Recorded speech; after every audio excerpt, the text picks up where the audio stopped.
there is a huge emphasis on hospitality and inclusion. Service, relationships, making people feel welcome. It really is what the watch buying experience is supposed to be about. And some of the contrasts that we've had over the years is that hilarity, and David and I have just endlessly laughed about this, where the whole point of luxury is supposed to be like, come to our store, be treated well, and we're going to make you feel good. If you don't buy something, we're going to make you feel good. Whereas you meet with them on a commercial basis at a trade show, and like inevitably you feel like crap leaving. Getting to the meeting feels awful. After the meeting, you're like, what the hell was that? And so it's always this huge contrast. And here we are at this show, and I think what the Seddiqi families have tried to do is replicate that warm feeling that you're supposed to have in this show, and I think that's why there's a general high level of esteem being here. Greetings and welcome to this week's aBlogtoWatch Weekly. It's a special because Ed and Ariel are in Dubai. It's also special because they're getting to enjoy a little bit of Scottish weather in Dubai because currently show cancelled due to rain. So it's as well Omega aren't exhibitors because all their Speedmasters would currently be underwater. But other than that, Ed, Ariel, how are you enjoying it so far? The term that I've been using is invigorating. It's great to be back. Invigorating. All right, okay. Ariel feels invigorated at a watch show. Wonders will never cease. Ed, how are you finding it? I'm pretty tired. Our first day was really long. We ended up just seeing a lot of the exhibitors, and just strangely ended up being a very long day. So I'm pretty tired, but I'm the same. I'm very excited to be here. It's my first time at Dubai Watch Week. So I'm pretty stoked. Great stuff. David, how are you enjoying home? I guess you could say devigorated, if there's such a thing. Devigorated. Yes. Well, I'm currently building a house, otherwise I'd be out there, but I'm currently imagining a load of brickies, so it's not happening. It is, however, 5,922 days since we last sold a watch at aBlogtoWatch, the magazine that's still a magazine. But you're out there at Dubai Watch Week, which is hosted by a very large retailer. Ariel, why don't you just tell everybody what is Dubai Watch Week, first of all? So Ahmed Seddiqi & Son is a very important company in the UAE, and their biggest business is the sale of luxury watches. They have a number of stores, and they have their hands in a number of interests.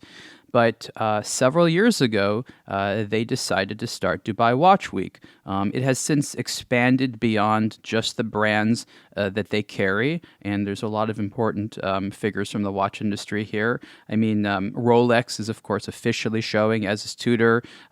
People from Patek Philippe are in town walking around. So this is the place to be for the watch industry. This is the 6th edition. It's really a combination of a consumer event where very wealthy locals from both the UAE and the surrounding territory come to buy watches. There's a lot of media here, international media, and it's a networking event. So it combines a lot of things, and we do everything from attend discussions where the latest trends and happenings are discussed. We see new watches, we photograph them, we do interviews, and we spend a lot of time with colleagues and also seeing what the collectors are into. So it's a very valuable event for us. And even though we're here for a long time, pretty much every minute is full. Great stuff. Now, we're speaking this morning. We've rescheduled slightly because, as I trailed a moment ago, the event is currently on hiatus because of flooding in Dubai.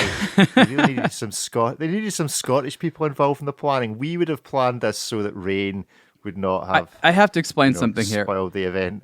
A couple of Dubai Watch Weeks ago, there was a significant amount of rain. And the issue, as I understand it, is Dubai, in large parts, was designed without drainage. So even though, by Scottish standards, this is like the lightest drizzle ever. I mean, it rained for like an hour maybe, right? We wouldn't even have put jackets on. Not even jackets. We would still be out in T-shirts. So the main area is flooded. No, but I'm saying it wasn't a drizzle. By Scottish standards, it would be a drizzle. Oh, yeah. So the main area is literally under some water. And I remember years ago when this happened, there was this army of workers with basically giant squeegees. And they had to like push the water out of the way because, of course, the stone surface was also very slippery. So it was kind of comical because there's all these people there in their sort of luxury attire slipping and sliding around. and I'm pretty sure that's why. So there is no more rain right now. All there is a situation where we have to sort of wait for the squeegee workers to do their thing. I mean, bear in mind that I live in a country that invented a game that takes place outside in the summer, which doesn't really exist, that lasts 5 days in the form of cricket. So we know how to deal with large amounts of water ruining sporting and other events. I still reckon, David, I think that it's all a bit of a scam.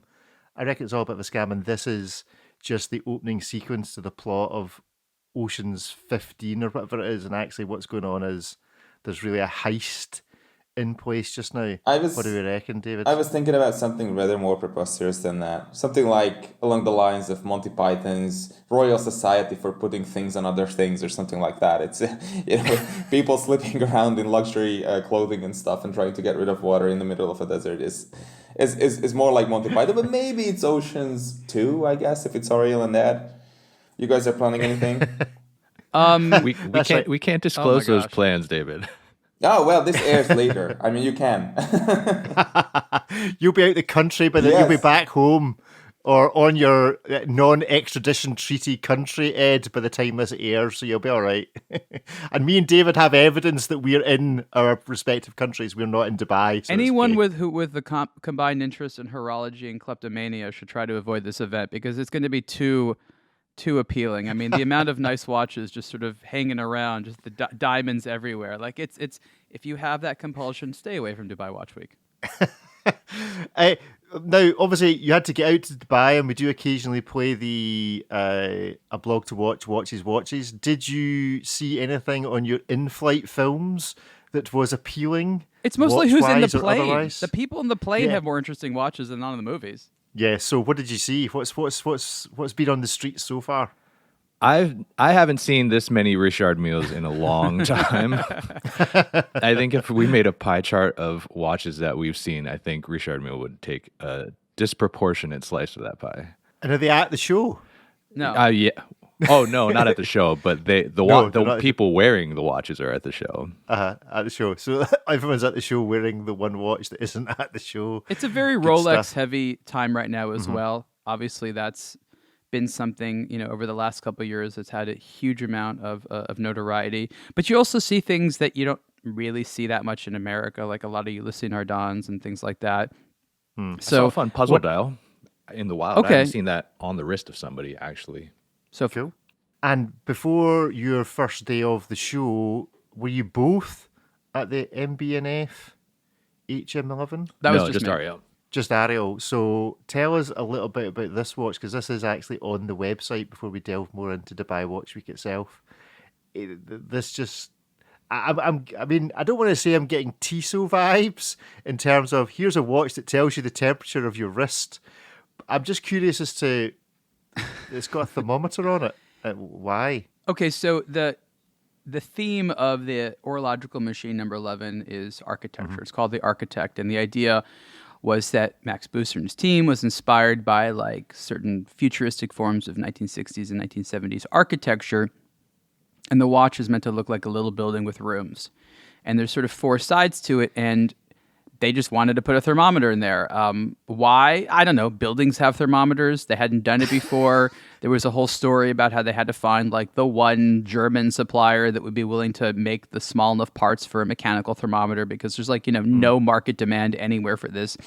And during the presentation, it was mentioned, and it takes the temperature of the, it's not just the temperature of your wrist. And I was like, wait a minute. So I follow up and I was like, so how exactly does it not take the temperature of your wrist? And that's why watch brands love you. That's because why they every love time they say something, you're like, well, hold on a second. Well, I'm going to challenge that claim.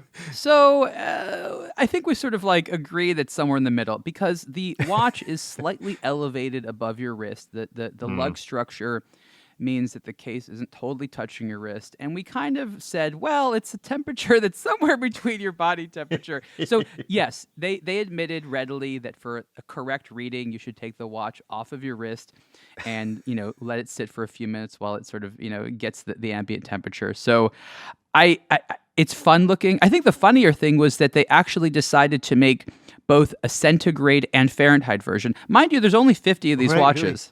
So there's no specific allocation of Fahrenheit ones, and they went into it and they were like, yeah, and if you wanted to have it, switch it, you can send it back to us and recalibrate it. God knows what that costs, but like so much to do about the thermometer scale when. Again, as you sort of correctly pointed out, like this is going to be like the least used feature, but they spent, I think, like a solid 15 minutes talking about it. I just like the idea that you take off your $230,000 watch, put it on the table in front of you at McDonald's, just for it to reach ambient temperature. Because there's never been any risk involved where you take expensive watches off and put them on tables. And then the conclusion is, yeah, I'm cold. It is hot in here. Who thought of that? Is it any better than just licking the end of your finger and sticking it in the air?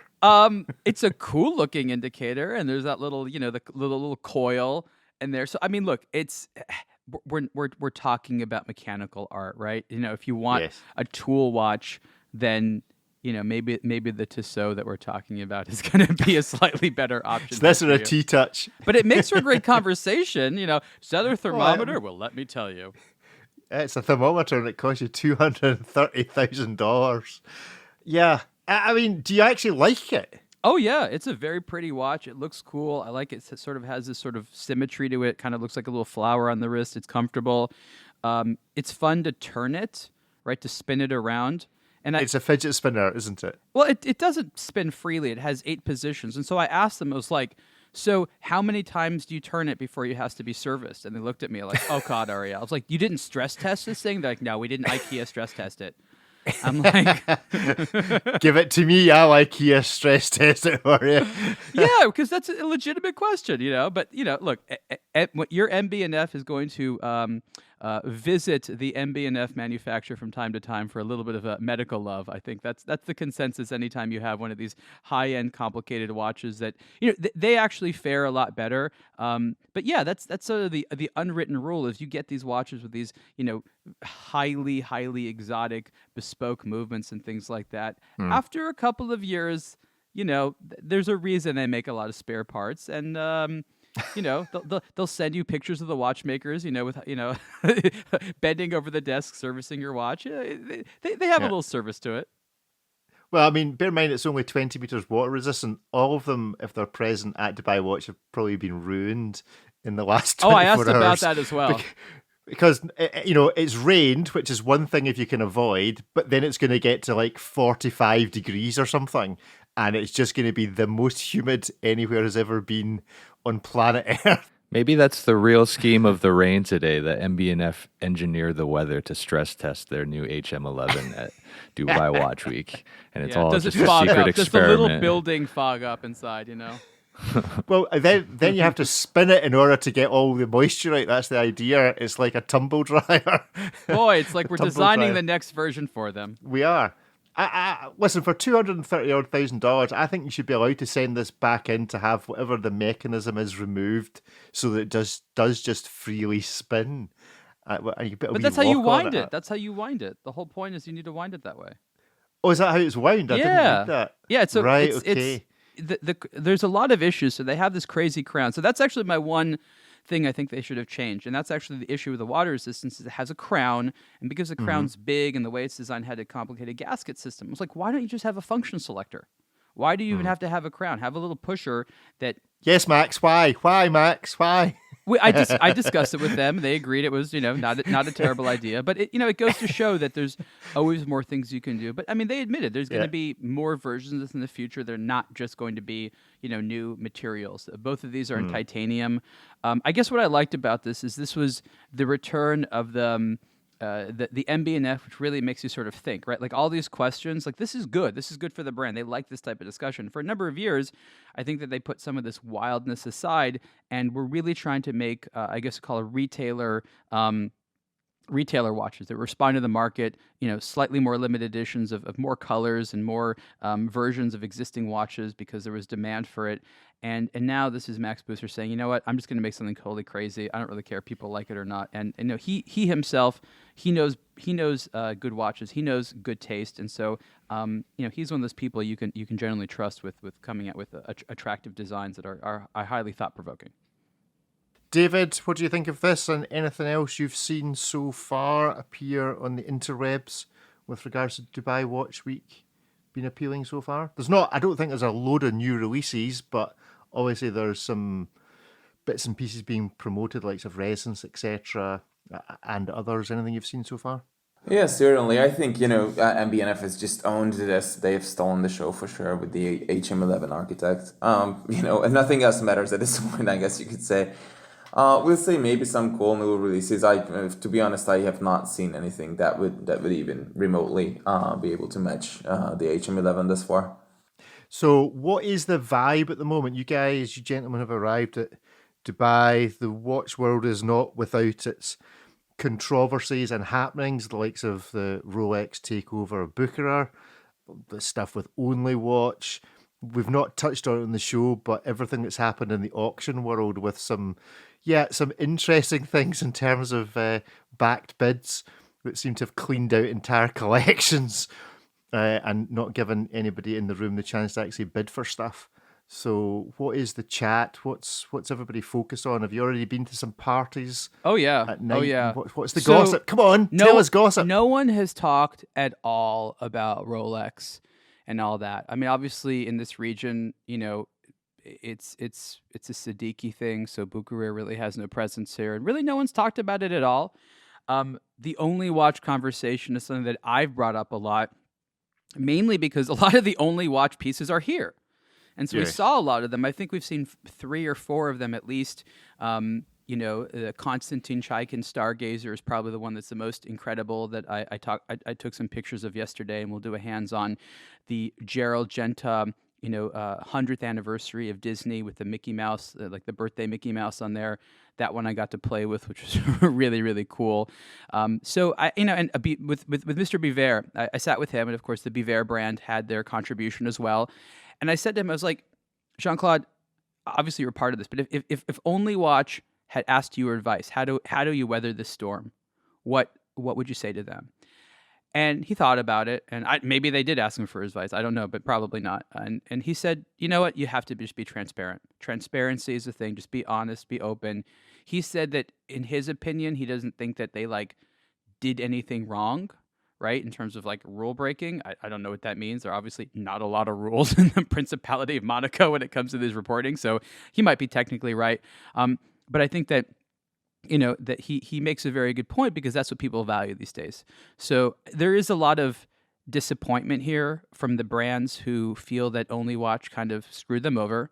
Someone like Chaikin, he really relies on the promotion that this offers. That's a big deal for him, and other brands do as well. That's the reason that they contribute and donate these one-of-a-kind watches, is for the promotional value. So when the promotional value goes from positive to negative, that's a really hard thing. So I think that actually most of the work that Only Watch has to do is with those brands, and somehow trying to regain their faith. I think that people are upset that this is this postponement, indefinite postponements, and all the open questions. And there's all these people with these amazing watches, and they don't know what to do with them. Eventually they're going to want to sell them. And if Only Watch is postponed too long, and the watch is sold elsewhere, that might actually spell the entire end of Only Watch. I think it's that serious of a situation where this again, they could recover, but if they don't do it correctly, this could mean the end of Only Watch, which would be a shame in my opinion. Ed, what have you picked up on the grapevine? Kind of the same thing. I mean, as far as Only Watch goes, I only got to see one Only Watch piece, and it was from a smaller brand. But, they were counting on checking and seeing what the reception to that watch was going to be from Only Watch, and then make some decisions on production, making it more of a regular production piece later on, or something similar anyway. But it was kind of their canary in the coal mine to try and gauge public reception to this piece. So in that regard, they're a little disappointed, and rightfully so. But that's kind of the only thing I've heard so far about Only Watch specifically. But yeah, to Ariel's point earlier, I mean, yeah, very little talk about Rolex. They have quite a big booth here on site. Neither of us have gotten to go inside and visit it, but my understanding is it's just more of an exhibition. There's not, Ariel, there's no pieces in there, right? I think it's just more presentation and maybe historical pieces, but nothing that's being currently retailed. Oh, their booth is just it's a marketing thing. It's like you go in there, it's like, welcome to the world of Rolex. And there's lots of, historic pictures, as Ed said. And I don't even know if there's actually any watches in there. The Rolex thing here is mainly for the consumer guests. Rolex is not here for members of the industry. I would say most of the showings here definitely have a media component, but like Rolex and to a smaller degree Audemars Piguet, it's mostly about creating a hospitality site for locals, VIPs, and those who somehow haven't realized that Rolex is around. Does it feel like there's very much two shows going on? Like there is the high rollers being taken behind the curtain, and then everyone else is just kind of registered because they're interested? No. It's all very well mixed as far as it looks. I mean, yes, there are VIPs and things like that, but this is a region where there's a lot of discretion, and obviously the Emiratis and other locals, to the uneducated eye, they look very similar in how they're dressed. It's designed so that people sort of don't look so showy. You have to look very closely at sort of their accessories, like their watch and things like that. So there's a sort of democracy to sort of how everyone's supposed to kind of look the same. But of course, there are high rollers there. There are people there like, oh, this is a big client. I have to talk to you. People that come with their little entourages. So that's here. But I would say that it's a very friendly, accessible environment. You feel like you could basically talk to anyone. And I think that's one of the reasons why people really love coming to Dubai Watch Week. Well, the hot off the press, the show is going to reopen at 2 p.m. Dubai time. Yeah, Yes. we got the notice. You got the notification. I think it is pretty interesting. It is my first Dubai Watch Week, and have gone to Watches and Wonders, Basel World when it was still a thing, SIHH. The Swiss trade shows. It is really interesting to see everyone here together at the same time, which I quite like. It's very inclusive, like Ariel was saying. You've got people just strolling in, and I really can't tell who's who, aside from obviously our fellow American media people. But otherwise, you don't know who's here. Just a local who flew in, who is retail or brand or whatever. Everyone's just here. Everyone's mingling, and I quite like that. It's a very different vibe.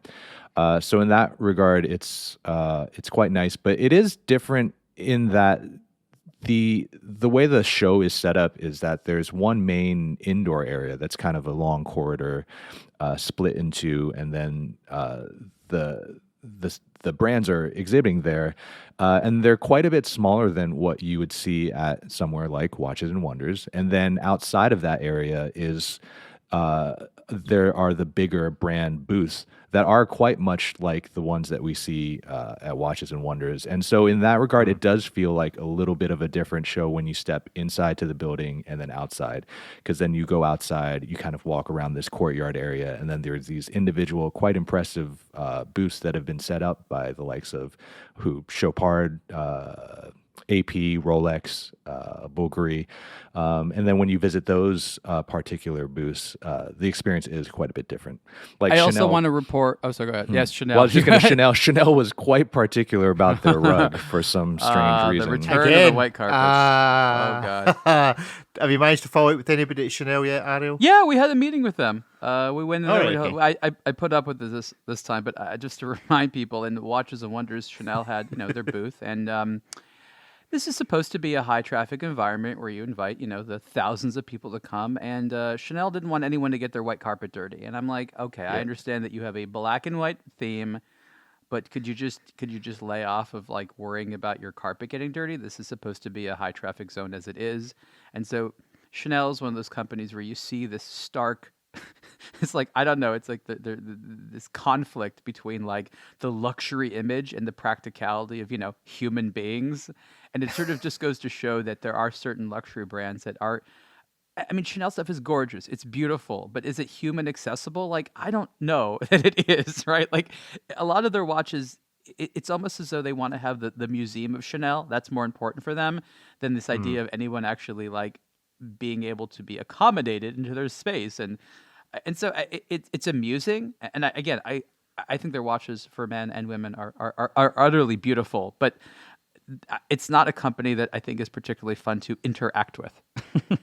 So who have you seen so far? Has there been anything that's taken your attention yesterday as you wandered through the show?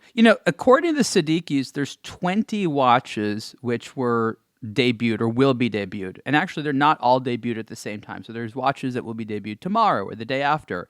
They try to stagger it out a little bit here. There's been a long-standing history of brands making limited editions that are sold just at Seddiqi. Of course, other regions around the world have picked this up, but this has actually been much more historically common in the Middle East as opposed to, say, maybe the United States or something like that. So even, brands like Doxa had a gorgeous limited edition for Seddiqi, and many others. Even Seddiqi family themselves started a brand. So Mohammed Seddiqi started a brand called Vintage with a Y in there. Not the most creative name, but now he's getting into it. Now, this is a guy who's like an avid vintage Rolex enthusiast and collector. And now he decided to start his own brand. It's not super high end. I think it's about like Louis Erard price. In fact, they already have a collaboration with Louis Erard already, which is another brand which Seddiqi carries. So I think what's most interesting to me is, compared to a couple of years ago, there's more and more what we'll call, entry level or more pedestrian luxury brands. Oris was probably the first one that came here. I'm not even sure. Yeah, I think they're here this year. Maybe not. I'm not remember. But you're Oris is seeing here. a lot. Okay, so Oris is here. So you're seeing a lot of the $10,000 or $5,000 and under brands showing up, in addition to all the top end stuff, Grubel Forces, diamond studded Hublots, all that stuff. And so I think that's what's interesting, is you're seeing the region being a little bit more interested in sport watches, and I would say more sort of egalitarian types of collector pieces. And so that's a very interesting evolution to see here. What have you seen so far, Ed, that's taken your attention? The Doxa that Ariel mentioned, that was really nice. It's this really deep blue mother of pearl. And yeah, it was just a really cool piece to see. And yeah, as he mentioned, it's just interesting to come across pieces that are specifically sold through Seddiqi, because we don't often get to experience that via being a Western audience. So that was cool. I saw a piece that is still under embargo, so I can't really talk about it, I guess. But they're releasing it. Thanks for bringing it up, Ed. Oh, okay. Well, I wasn't going to name the brand, obviously. But yeah, they partnered with a local Dubai artist, and it's quite cool. It's whimsical. It's a little bit more, I don't know that cartoony is the right word, although he kind of does, his aesthetic is a little bit more in kind of like sketch cartoons. But it's quite cool. So that was one I saw. And then I saw a really nice baby blue, what references? I don't know. It was from Breitling. What's the one with their rouleau bracelet? What's that line? Not the... With the bullet bracelets? Yeah. The Anyway, chronomat? it was the chronomat. Yeah, it was really nice. But I really wanted to see some of the stuff that we hadn't gotten fully hands on with. So I went to Breitling specifically to see their the new Avenger, and I wanted to see the blacked out Nighthawk version, the chronograph. So that was pretty fun to get hands on with. But yeah, aside from those, So what did you make of the Avenger? it's quite nice. I really like it. I mean, I had tried on one of their previous versions of the Avenger. I think it was still called the Blackhawk 2 that they came out with, maybe 5-6 years ago. And I had tried that on previously, but that was the three-hander, and it just wore too big. It looked awesome, but it wasn't something that I would consider wearing. But this one was really nice. I think it's 44 mil chronograph. Yeah, the dial's real pretty, and it just wears really nicely. So it was fun to see that. But I only got to see that black DLC version and not the ones in stainless. So it's one of those things, too, with all these booths. It's not nearly as orderly as I would have expected for a trade show. It's a lot of, because we're there as media, but we're there with enthusiasts that are stopping by the booths. It's very much like you stop by if there's availability to see pieces, cool. Or if there's even a person to be able to help you grab a piece from the display, because sometimes it's really busy and then sometimes it's not. So it really is a lot of just kind of looping back and forth, checking in with the brands. And sometimes you only have the time to see one watch at a time, and then you have to go, and then it gets too crowded and you've got to come back another time. So, that was only our first day. So I'm expecting kind of more of the same, where it's kind of, a lot of times we'd go to these trade shows and it's, you see the brand and then you're done for the rest of the week. Whereas, I think we'll probably visit a handful of these brands a couple of times just to get hands on with more pieces because of just the way of the flow of people coming in and out. I wanted to mention an interesting element of the show. It's sort of almost an anti-Watches and Wonder. And of course, there are lots of brands here that also show Watches and Wonders. But you see, it's not that there's no Richemont, but there's almost no Richemont. For example, a new thing this year is a new structure by Van Cleef and Arpels, which is Richemont, but it's sort of really mostly focused on the jewelry side, which is actually a growing part of this. Is there's more jewelry and not a lot of women's watches, but definitely more women's watches than before. Because I mean, honestly, I feel like at least 50% of the attendees are female, like at least 50%. So I think it is good that there's sort of, more of a diversity there for different audiences. But I think that other than LVMH, which, thoroughly has an important presence here. I mean, you have, Hublot has its own structure. Bulgari has its own structure. Even, Louis Vuitton is officially showing here. I think Tag Heuer even has a little booth in there. But, as far as zero swatch group of any kind, and Richemont is, like I said, very, very sparsely represented. And I think there's something really nice about that because you really feel that the Seddiqi family is running the show. They're doing it their way. And as Ed said, there is a huge emphasis on hospitality and inclusion, service, relationships, making people feel welcome.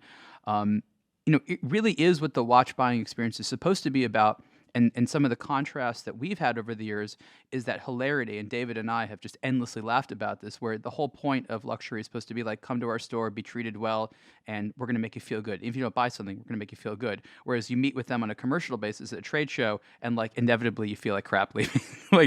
Getting to the meeting feels awful. After the meeting, you're like, what the hell was that? And so it's always this huge contrast. And here we are at this show, and I think what the Seddiqi families to try to do is replicate that warm feeling that you're supposed to have in this show, and I think that's why there's a general high level of esteem being here. So, David, live vicariously via Ed and Ariel. Who do you want them to go and see? That's a good question. I think it's more about the gossip that you can pick up from collectors and people, like retailers, the Seddiqi, of course. That's what I'm curious about. I think that's why Dubai Watch Week is very special because you have more time, more face time with people. It's less of a rush than Watches and Wonders or Basel would used to be. So it's more about that, I think, than the product itself. But whatever it is that we usually learn at this event, it builds into our coverage, and you will find that sometimes in between the lines, sometimes more openly, either on this podcast or in the articles. So that's one of the important aspects of Dubai Watch Week that I certainly appreciate. Yeah, I'm curious about Grand Seiko as it's not quite the odd one out because you do have other brands that are not Swiss-based, but, Grand Seiko are very definitely not even close to being It's Swiss-based. a ghost town at that booth. I was curious as to whether is it the first time they've been there? Have they been there before? Or... I think they've been here before. I don't quote me on that, but again, there's respect for them here, but like this is not a market which is into that at all, it seems. Yeah. And you feel that because obviously the event is run by a retailer. I imagine there's quite a lot of buy-in from the brands. The brands are still contributing, 90% of the cost of doing this. Not necessarily. Or do you think it's a mix that, Grand Seiko are like, well, why would we go to this? Or we sell virtually nothing in this area. And Seddiqi are, no, come, let's promote your brand. And amongst all these others, this is how you build a brand. Can you tell that a number of these different watch brands are at different stages in their journey within the Middle Eastern market? Yeah, I mean, that's definitely true. Some brands here have much more history and therefore more, demand. But I mean, look, there's this dream about having your brand in Dubai and having all these, rich locals buying it and not, trying to haggle too much about the price. And if there's sort of like a popularity that ensues, you can do really well here. It's not for every single brand, and of course, the market here are into some things and not others. Knowing what I know about Grand Seiko, it does not immediately strike me that this is the perfect region for them. But Seiko in Japan has very big expectations for the performance of Grand Seiko, and they're pushing very, very aggressively. So I guess they feel like it's in their best interest. But I mean, I don't know that Grand Seiko has the right type of outward personality. That is just right. It'll have its moment here, but I'm just saying in the scheme of all the other watches that are competing for attention, there's nowhere where Grand Seiko excels. It's not the prettiest, it's not the best priced, it's not the most innovative, and so there's really no discussion points here. It's like, oh, the Grand Seiko is a perfect watch for you, and a lot of that has to do with the open-mindedness of the consumers here. The Grand Seiko's for people who I think are very much into a conservative design, and like there's so many other conservative watches here, like a Rolex. And so I think that's really the issue with Grand Seiko right now is they've increased their prices so significantly that the value proposition is no longer their primary means of popularity. And from a branding perspective, it's just like, we're high-end in Japanese. Okay, tell me more. Well, we're high-end in Japanese. Anything else? Well, we're high-end and we're Japanese. Well, okay, so, And this watch should remind you of a snowy mountain. Oh, God. Which doesn't really sell really as an image if you live in the there's desert, no but forests here. There's no snowy mountains. I don't understand. I don't understand why they don't do. I mean, they could so easily just co-opt that design language of being inspired by nature and make a desert themed. Yeah, 100%. The color of the rain. It's not salmon, it's sand. Or the color of rain in Dubai when it happened. Like, it's just there's stuff here that they can. It's just been done by take so from many for of the brands. inspiration. That's the thing. Like, No, I know, but I mean, they have to come in with something new. And Grand Seiko, I think, is still struggling to figure out this. Look, commercially speaking, what do they want to do? Make the same watch with slightly different dials so that people feel like there's variety, but ultimately they're making the same watch. The Japanese industrial mindset is let's make something good and make a huge volume of it. It is not let's make small quantities of things and sell it for a lot. So culturally speaking and commercially speaking, there's a huge conflict, I think, into what Grand Seiko is trying to do. And then the other brand that stands out for me that's there that I'm curious to how they get on is Bremont, which is very definitely also not Swiss. But this is why Bremont makes a huge amount of sense here. So, I mean, just think about the number of British people who live in the UAE to work, right? The number of people here who go to England for education or for jobs and things like that. There's a lot of Anglophilia in the culture here, and there has been for a long time. So because of the British nature of the brand and the latent Anglophilia, which still exists to a high degree, for me, I think that's where a lot of the appeal is and why it makes sense. All right, okay. And, you obviously have seen the booth. Does it appear busy? Like, is there very obviously a selection of booths that are... Yeah, I mean, look, everyone's rushing to. The CEO, Davide Cerato, is here, and I've seen him at other Dubai Watch Weeks when he was not in a job or some other thing. Who has been to Dubai Watch Week representing the most brands? Yeah, it might have been him via the various jobs. The funny thing is, probably Davide. His other past employees are here. Our employers are here, which is kind of hilarious. But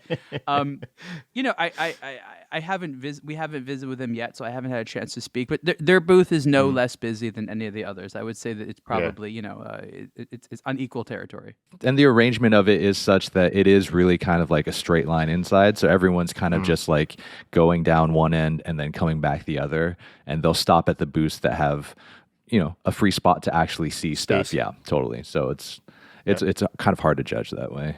So David, anything you're particularly looking forward to hearing about?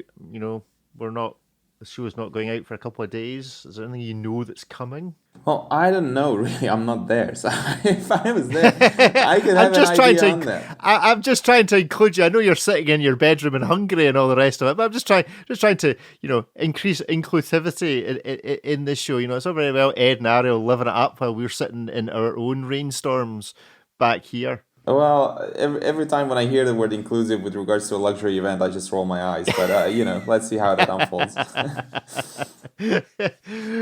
Great stuff. Cool. So, what meetings have you got arranged already, gentlemen? What parties are you going to? Anything you are genuinely very much looking forward to seeing? I have a podcast interview later today with Mr. Ludwig Oschlin, and I'm really looking forward to that. Hopefully, his English is acceptable. And this is an individual who is a mathematician and a watchmaker. And really starting in the 1990s, he was discovered by Rolf Schneider, or maybe it was earlier in the 80s, I think. In the 80s, he started. It was discovered by Rolf Schneider, then of Ulysse Nardin, who had purchased it and was the sort of very charismatic leader for a long time. And I think the first collaboration they worked on was this planetarium series. It was like a trio of watches, and it was trying to recreate these astronomical clocks. I think they were in Prague or something like that. And he's gone on to make his own brand, but he is, one of those high thinking, scientific, again, mathematical designers who I think there's a lot of interesting things to talk about. And I remember years ago, I had a really great interview with Philippe Dufour, which is here as well. So seeing some of these, personalities who, are really responsible for creating some of the most important watches that the culture talks about, you can sort of get into their minds and figure out what's going on here. And it's a very comfortable environment, whereas in like a Watches and Wonders or even a Basel World, it was just too busy, too hectic, and no one's really able to sit there and philosophize. I'm looking forward to our Girard-Perregaux meeting just because I really want to see that new Neo bridges. They debuted it at the event yesterday, but I haven't gotten a chance to actually see it in person. Jake on our team got to photograph it, so I have mixed feelings about this. you like Neo bridges in general, though, no? I do. We were at the Girard-Perregaux event last night, and the highlight was slot car racing. So it was a fun event. That was pretty fun. That was a throwback. I mean, look, Who won? Well, when the cars stayed on, the cars were not always kept on track, so some of those turns got taken pretty hard. Girard-Perregaux has a lot of pride with their relationship with Aston Martin, and I agree, it's a fantastic thing. I just want to see a little bit more originality. And basically what we see is, here's one of our watches with a green tone, and we've printed the Aston Martin logo on the back. But it's green. Okay. I wouldn't say green is it's exactly British a precious racing commodity. green, David. Oh, let's yeah. be specific. I want to see them, just sort of leaning a little bit more into the Aston Martin.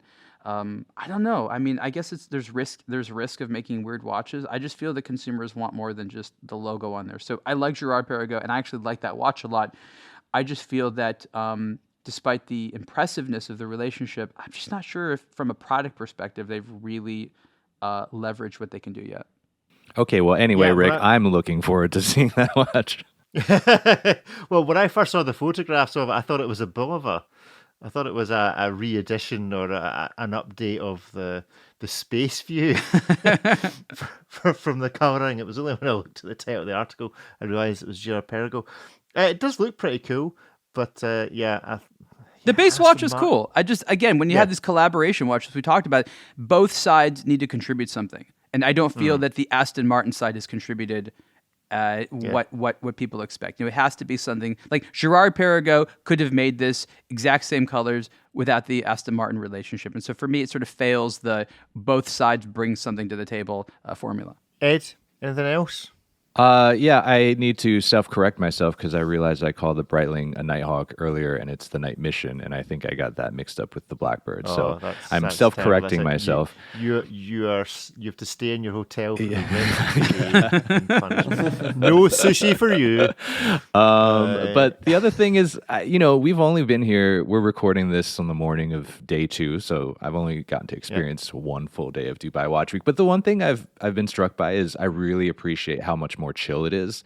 It really is a much more relaxed vibe in terms of, there are admittedly just not as much product for us to shoot as far as new releases. So it's not kind of that like rush to get to see the very newest pieces that the brands are releasing in a year. But I just really appreciate that it's just a lot more relaxed. We still get to see these watches and we get to interact with people from around the world, which again is kind of not the norm for us at other trade shows because we're interacting with brands and other media, and then occasionally retailers. But to kind of for all the world, the different portions of the watch universe to come together and be at this one event together, that's a cool thing. I think it's pretty unique. Good. Ariel, what are you up to next? So now that the Dubai Watch Week area is water free, for me this is very much reminding me of the early years of going to a show like Basel World, where I'm kind of alone with my camera gear and I just bounce around and I meet as many people as possible, and people run up to me and say, "Oh, I have to show you this," and I think it's that discovery. And, the last several years at Watches and Wonders has really been, we have established meetings, and sort of as a team, we kind of shuffle from one to the other. And we more or less sort of knew what we're going to see. And that sense of discovery just wasn't really as much of a part of it. And now that's sort of really returned. And a lot of it has to do with, there's a lot more watches now, a lot more new watchmakers. There's new brands here, people who used to work at other brands that are now doing independent stuff. And so kind of being like that kid who can sort of go around and discover things, and the people who make them are excited to show it to you. That's really where I sort of mentioned the invigoration that I felt earlier, because you get to be in discovery mode and you get to feel like you get to decide, that's cool, I want to share it with the audience, or like, no, I'm not going to write about that. And I love that feeling. So for me, having a few more days of that is really exciting. Great stuff. David, what are you up to in your spare time this week? Oh, wow. Well, I'm working on a big one for Jean Rousseau, the strap maker. We had a bespoke strap project, and the strap is finished. They are, of course, one of the more important strap manufacturers in the watch industry. They supply basically all the big groups, at least some brands in the big groups, as well as many of the ultra high-end independents, and they have this bespoke service where they create like one-of-a-kind straps. And there's this cool Zodiac here with a dark gray case, meteorite dial, white markers, and some orange accents. And we went for a white strap with gray stitching and orange lining, and it's kind of a blast. And I just did a photo shoot on that and just putting the article together. So that's basically done. Once we are off this recording. Exciting. Yes. Great. Look forward to that. Gentlemen, do you expect, as we close up today's show, do you expect to be surprised by anything that happens in the next 3 days? If there's more rain, yes. Shocking. Ed, do you expect anything to surprise you? Or do you think it's going to be fairly conservative and just same old, but just business as usual? I expect to be surprised by Ariel's change in reaction when he gets to see that Girard-Perregaux. Oh, interesting. A prediction. Okay. Well, we shall leave it at that. Thank you very much for tuning in. Do keep an eye on aBlogtoWatch.com for coverage of any new releases or hands-on from the show. Ed, where can people find you on the internet? You can find me on Instagram, Edree, at Edree, Rhee. Excellent. Good stuff. Ariel, where can people find you on the internet? My articles are on aBlogtoWatch.com. In addition to this podcast, there's a Superlative podcast, and it is Ariel2Watch on Instagram. And David, how many underscores have you got in your Instagram account this week? I'm thinking about adding a second and maybe a third one just to please the underscore lovers next year. We'll see how that goes. For now, it's ABTW underscore, just one underscore David. Can you make sure that the underscores, when you add the new ones, are in just the most bizarre places, like ABTW underscore D underscore Avid? I guess Start I with could underscores. Start with 3. So people will be, you just throw people off the trail. They're like, is Start this guy's last the name name David? with 3 underscores. 3 underscores before any letters or numbers. that are indiscernible. Like, you don't know how many there are. It's just... Oh, that's kind of a thing, though. People do that. When you name your first child David, we expect its name to begin with an underscore. Great. Like some sort Maybe of that's going to be his child of name. His Prince. name is going to be underscore. Underscore. It's going to be overscore is what his name is going to be. Overscore. That is our show. Thank you very much for joining us. Tune in again next time. Goodbye. Bye, everyone. Thanks, guys. Thanks, everyone. Bye-bye.